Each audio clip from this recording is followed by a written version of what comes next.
Welcome back to my channel पैसे की बात। फ्रेंड्स, आज हम जो स्टॉक डिस्कस करने वाले हैं वो काफी पॉपुलर रिटेल स्टॉक है। उसका आईपीओ 2 साल पहले आया था और उस कंपनी का नाम है ड्रीम फोर्ब्स। अगर आप इसकी शेयर होल्डिंग पैटर्न देखेंगे तो एफआई और डीआई ने पिछले 2 साल में अपनी शेयर होल्डिंग घटा के ऑलमोस्ट 0% तक ले आए हैं और रिटेल ने अपनी शेयर होल्डिंग बढ़ा के 11% से बढ़ा के 30% तक ले आया है।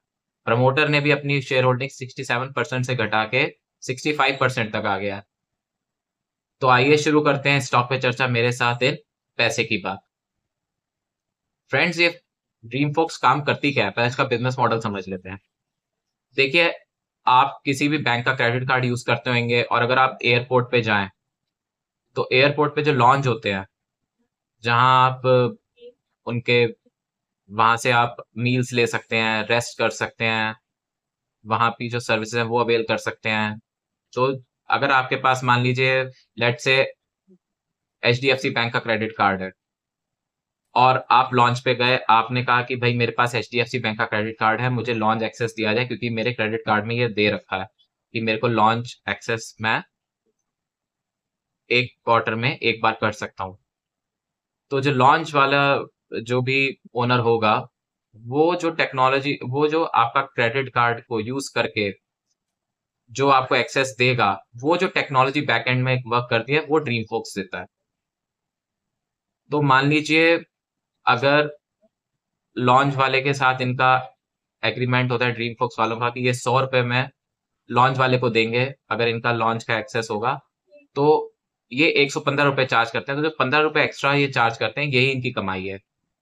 तो पहले तो हमें ये समझ में आ गया कि ये काम कैसे करते हैं। तो ये बैंक्स इनके क्लाइंट्स हैं, बैंक्स इनके पास जाते हैं, इनको कहते हैं कि आप अपनी टेक्नोलॉजी अवेलेबल करके हमें लॉन्च एक्सेस हमारे जो कस्टमर्स हैं उनको प्रोवाइड कराइए। और ये आगे लॉन्च वालों के साथ इंडिविजुअल बेसिस पे हर लॉन्च वाले के साथ इन्होंने एक पार्टनरशिप कर रखी है 5 इयर्स की कि भाई हम इस हिसाब से आप हमसे चार्ज लीजिएगा और हम इस हिसाब से आपके लॉन्च का चार्ज करेंगे जो बैंक के कस्टमर्स। तो ये मेरे को समझ में आ गया कि बिजनेस मॉडल क्या है इसका। इसके बाद आ जाते हैं कि इससे रेवेन्यू कितना आता है। 93% इनके बिजनेस का रेवेन्यू इसी लॉन्च जो बिजनेस है इससे आता है। और जो रेस्ट 7% है, इन्होंने अभी अभी ये न्यू बिजनेस चालू किया है जिसमें ये जो लॉन्च एसेस है सिर्फ जो बैंक कस्टमर्स उनको नहीं बल्कि जो इनसे डायरेक्ट पार्टनरशिप करके कोई इंडिविजुअल हो गए जो इनकी मेंबरशिप लेते हैं, या फिर जो एंटरप्राइजेज हो गई, जैसे मान लीजिए कोई भी कंपनी होगी जो अपने एम्प्लॉयज के वेलफेयर के लिए ये कार्ड इशू करवाती है इनसे, ड्रीम फोक से, तो उनको भी ये प्रोवाइड करने लग गया है। तो जो 93% है वो बी टू बी एक तरीके से हो गया और जो 7% है वो बी टू सी करने की कोशिश कर रहे हैं। यहाँ उसमें भी काफी कुछ बी टू बी है क्योंकि अगर डायरेक्ट आप ले रहे हैं तो ही वो बी टू सी होगा, अगर आप फिर किसी एंटरप्राइज के थ्रू ले रहे हैं तो फिर वो बी टू बी हो जाएगा। तो अगर बी टू बी मॉडल होता है, मतलब बिजनेस टू बिजनेस मॉडल होता है, तो हमें पता है कि मार्जिन थोड़े से कम रहते हैं। तो अब मैं बात कर लेता हूँ कि ये कंपनी में अगर मैं इसके फंडामेंटल्स देखूं तो मैं देखूंगा कि इसका मार्केट कैप 1200 करोड़ का है, तो मार्केट कैप बहुत छोटा है। पी इसका 18 का है। ऐसी कंपनीज का पी वैसे हाई रहना चाहिए लेकिन इस बार इस कंपनी का पी कम है, तो ये भी हम डिस्कस कर लेंगे कि क्यों कम हो रखा है इसका पी। आरओई इसका 24% है, तो आरओई काफी अच्छा है इनका। अगर रिटर्न ऑन इक्विटी जिसे हम कहते हैं, तो ये अपने जो भी फंड्स हैं उनको अच्छे से यूटिलाइज करते हैं। इनका बिजनेस मॉडल जो बिजनेस ऑपरेशन एफिशिएंसी है वो काफी अच्छी है। डेट टू इक्विटी इनका देखा जाए तो 0.04 है, तो वो भी कुछ खास ज्यादा नहीं है। इनका डेट कंट्रोल में है इनके, और डिविडेंड यील्ड इनकी 0.87% है, तो डिविडेंड यील्ड ठीक है, मतलब कुछ खास डिविडेंड देते नहीं है। तो एक इंडिकेशन ये भी है कि जो भी इनकी कमाई होती होगी वो ये अपने ग्रोथ में लगाते होंगे, तो ये एक अच्छी बात है कंपनी के लिए। इसके बाद अगर आप देखेंगे सेल्स इनकी लास्ट 3 इयर्स में 66% से ग्रो हुई है, तो अच्छी बात है। और ईपीएस जो है वो 60.5% से लास्ट ईयर्स में ग्रो हुआ।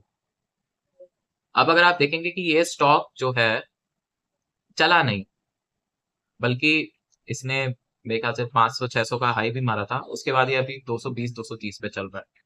तो इसकी वजह क्या है कि ये 220-230 पे चल रहा है हाई, इसके बारे में डिस्कस कर लेते हैं।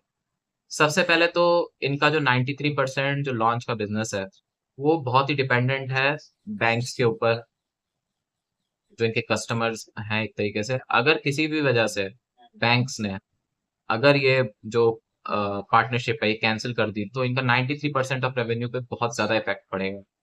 तो ये एक बात देखने वाली है कि इसलिए भी इसको पी जो है वो इतना ज्यादा नहीं मिलता, क्योंकि इसमें एक अनसर्टेनिटी है कि कभी भी ये जो कॉन्ट्रैक्ट्स हैं ये कैंसिल हो सकते हैं। इसके अलावा आप देखेंगे लास्ट ईयर इनके साथ एक और प्रॉब्लम आई थी। इनके जो इनका प्लेटफॉर्म है जिसके थ्रू ये एक्सेस करवाते हैं लॉन्जेस में, वो भी काम करना बंद कर दिया था। तो उसकी वजह से बड़ी इनको प्रॉब्लम आई थी। तो वहां भी इस जो टेक्नोलॉजी पे इनका लैब्स की वजह से इनके स्टॉक प्राइस पे बहुत फर्क पड़ा था। इसके अलावा आप देखेंगे कि कभी मार्केट में न्यूज आ जाएगी कि भाई जो मान लीजिए क्रेडिट कार्ड जो ट्रैवल है उस पर रिस्ट्रिक्शंस लग रहे हैं। अगर मान लीजिए ये न्यूज आ गई कि ट्रैवलिंग पे रिस्ट्रिक्शंस है, जैसे अभी ईरान की वॉर चल रही है, या जब ऑपरेशन सिंदूर चल रहा था तो इंडियन ट्रैवल स्पेस भी बंद था, पाकिस्तान का ट्रैवल स्पेस भी बंद था, या फिर रशिया यूक्रेन के बाद तो यूरोप का कभी कभी बंद हो जाता है ट्रैवल स्पेस। तो जितना कम एयरपोर्ट पे लोग जाएंगे उतना कम लोग एयरपोर्ट पे क्रेडिट कार्ड यूज करेंगे, और उतना ही नंबर ऑफ वॉल्यूम्स इनका कम हो जाएगा। तो एक प्रॉब्लम ये भी है कि जितना जितना एयरपोर्ट पर ट्रैफिक कम होगा उतना ही कम इनका रेवेन्यू आएगा। तो ये भी एक रीजन है कि ये स्टॉक परफॉर्म नहीं कर पा रहा है। इसके अलावा अगर मैं और देखूं तो दोस्तों इस कंपनी के बारे में, तो इनकी जो ग्रोथ स्ट्रेटेजी आने वाले 5 सालों के लिए यही है कि ये बड़ी बड़ी एंटरप्राइजेस को अपने क्लाइंट बेस में ऐड करना चाहते हैं, बैंक्स पे डिपेंडेंसी कम करना चाहते हैं, और बड़े बड़े क्लाइंट्स के थ्रू ये उनके एम्प्लॉयज को ये सब जो भी इनके जो फैसिलिटीज हैं ड्रीम फोक्स की, कोई मेंबरशिप हो गई, तो वो प्रोवाइड करना चाहते हैं। दूसरा ये क्या करना चाहते हैं, मान लीजिए मेरे पास कोई क्रेडिट कार्ड नहीं और मैं एयरपोर्ट लॉन्च पे चला गया, तो भी मैं पे बेसिस पे, मान लीजिए मेरे पास क्रेडिट कार्ड नहीं है लेकिन मुझे लॉन्च का एक्सेस चाहिए, तो मैं क्या करूंगा, मैं ड्रीम फोक्स की जो सर्वर है, जो उनकी प्लेटफॉर्म है, उस पे जाके अपने लिए बुक कर सकता हूँ लॉन्च का एक्सेस। तो मुझे किसी क्रेडिट कार्ड की जरूरत नहीं है। तो ये भी एक तरीके से ये करना चाहते हैं, तो ये ठीक चीज है। तो ये दो तीन चीजें ये करना चाहते हैं, इससे अपना ग्रोथ बढ़ाना चाहते हैं। लेकिन इनका जो ग्रोथ है वो इस पे भी डिपेंड करेगा कि कितने ज्यादा एयरपोर्ट पे ट्रैफिक आता है और कितना ज्यादा क्रेडिट कार्ड का इशू भी होता है। क्योंकि अगर क्रेडिट कार्ड इशू होंगे तभी बैंक्स आगे जो है अपने कस्टमर्स को कहेंगे कि आप एयरपोर्ट लॉन्च पे जाइए और ये फैसिलिटी अवेल करिए। तो ये दोनों चीजें पे भी डिपेंड करता है।